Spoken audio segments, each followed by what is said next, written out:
Aí, gente, a gente tá falando do Palmeiras, que é um grande time, mas do outro lado tem o Flamengo, que é a maior receita com os maiores jogadores que trouxe pra cá dos últimos tempos. A gente tá falando de um meio de campo, gente. A gente tá falando de um meio de campo com a Arrascaeta, De La Cruz, Gerson. Pelo amor de Deus, caras. Então, assim. Que o único clube que teria essa capacidade de investimento para pagar 138 milhões de reais à vista, como era obrigatório no leilão, seria o Flamengo. Que satisfação, Aspira.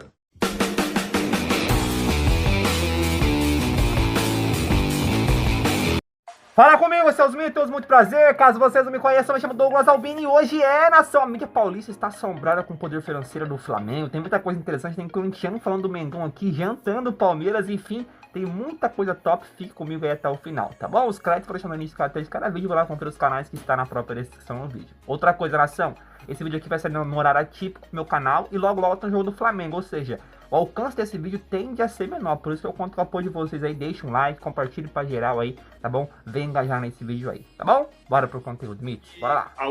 Tá vazando onde? No Switch lá no coisa, mas enfim. Eu acho, Igor, que o único clube que teria essa capacidade de investimento para pagar 138 milhões de reais à vista, como era obrigatório no leilão, seria o Flamengo. Acho que nem o Palmeiras. O Corinthians tem uma capacidade de arrecadação hoje, ou pelo menos no ano passado, maior do que o Palmeiras. Mas o Palmeiras tem um cuidado com o fluxo de caixa, porque o Palmeiras não tem o ganho que o Flamengo tem.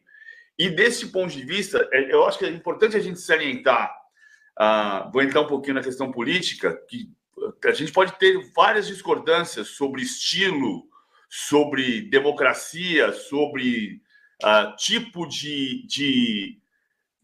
da maneira como se lida com os sócios de uma maneira mais ou menos democrática, mas é inegável que o Rodolfo Landim e que a Leila Pereira têm duas gestões muito sóbrias, sérias e firmes. E o Landim, mais ainda, como ele vem do mercado do petróleo, tem uma capacidade de fazer uma geração de receita que transformou o Flamengo. É verdade que ele pegou um Flamengo saneado e que isso é um trabalho da gestão Bandeira.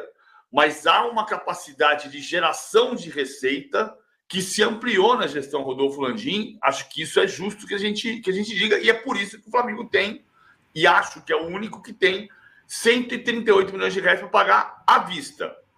Depois a gente pode discutir se tinha que ser 138 ou se tinha que ser mais. A gente pode chegar nesse debate e se teria 250, por exemplo, se tivesse que arcar com 250.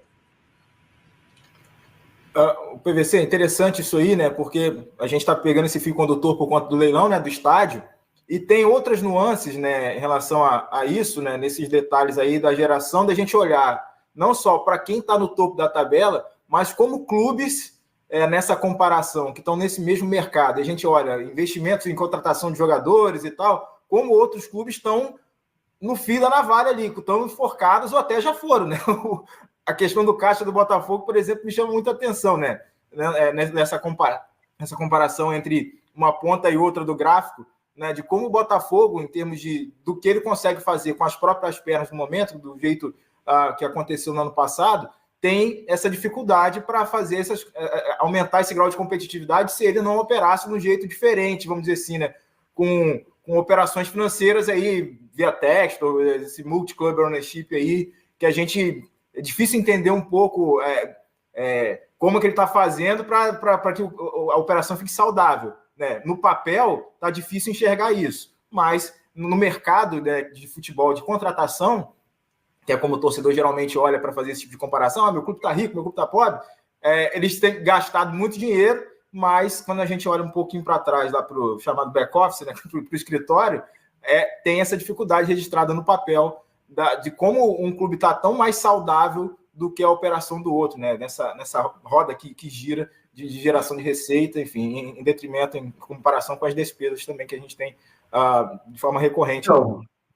Mas a maior nota do Flamengo foi dele. Ele é bom acho demais, que cara. ele para o estilo de jogo do Flamengo é melhor. Aí Vai lá, Pulgar, continua aí. o volante, marcação único mesmo foi Pulgar. De La Cruz, Arrascaeta. Gerson, Cebolinha e Pedro. Gente, vocês estão de sacanagem. Sim. A grande realidade... Desculpa, eu preciso falar. Eu acho o time do Palmeiras uma merda, porque lógico que não, é um time bom e tem um grande técnico lá que já fez muito. Só que esse jogo em específico, a gente tá falando desse amasso, que poderia ser mais, não é? Sim. Poderia ser resultado, mais. sim, Então a gente sem tá dúvida. falando de um time que é completamente superior na maioria, se não... Bom, tem uma posição ou outra que o Palmeiras vai sair melhor, como a do Gustavo Gomes, acho que é um excelente zagueiro. Mas a fase dele hoje é tá terrível, né? Ah, tudo bem, mas é um grande jogador. Sim. Agora, pra esse jogo, pro que o Abel foi, gente, a gente tá falando do Palmeiras, que é um grande time, mas do outro lado tem o Flamengo, que é a maior receita com os maiores jogadores que trouxe pra cá dos últimos tempos. Você tá falando de um meio de campo, gente, você tá falando de um meio de campo com a Arrascaeta, De La Cruz, Gerson, e Pulgar, Gerson. aham. Pelo amor de Deus, caras. Então, assim... E a gente conta também com uma fase não tão boa de Rafael Veiga, não Sim. é verdade? Do Zé Rafael. Então, a gente tem que avaliar o momento do que foi o jogo em si. O time do Flamengo hoje, a grosso modo, a frio, sem falar de tática, é muito melhor do que o Palmeiras que foi a Não, eu campo. concordo. Mas, pra mim, eu concordo com o Kroos. Acho que o mano a mano não tem como. Não tem. Mas, por tudo que a gente sabe que o Palmeiras... O jeito que a gente sabe que o Vou dar Palmeiras mijada, não peraí. pode tomar taca. Não, Não pode e tomar essa é a baile. coisa do Abel. Isso não pode, Ele pô. sempre... Vamos falar, desde que o Flamengo vem de 2019, o Flamengo tem times melhores que o Palmeiras. Sim. Só que Não, e o Veiga poderia ter sido expulso. Elenco, o Veiga né? poderia ter sido expulso contra o Pulgar, aquilo lá, né? Elenco, é. do que a gente já viu esses jogadores jogando. Exato. E aí, assim, eu falei isso na transmissão que a gente tava aqui, que a diferença técnica, principalmente no meio de campo, era muito grande.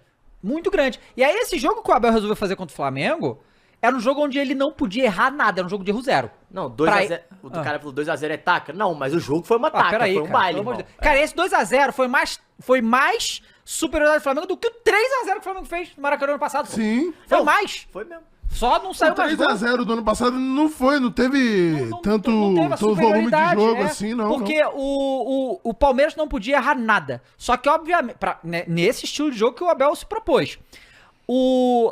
Além dele não errar nada, ele não podia deixar o Flamengo forçar o erro dele, que foi o que o Flamengo fez o tempo todo, pô. O gol que sai, o segundo, se eu não me engano, é um passe que o Gustavo Gomes dá muito mal claro, mas o Pedro vai Não, lá e pega e perfeito. liga o contra-ataque.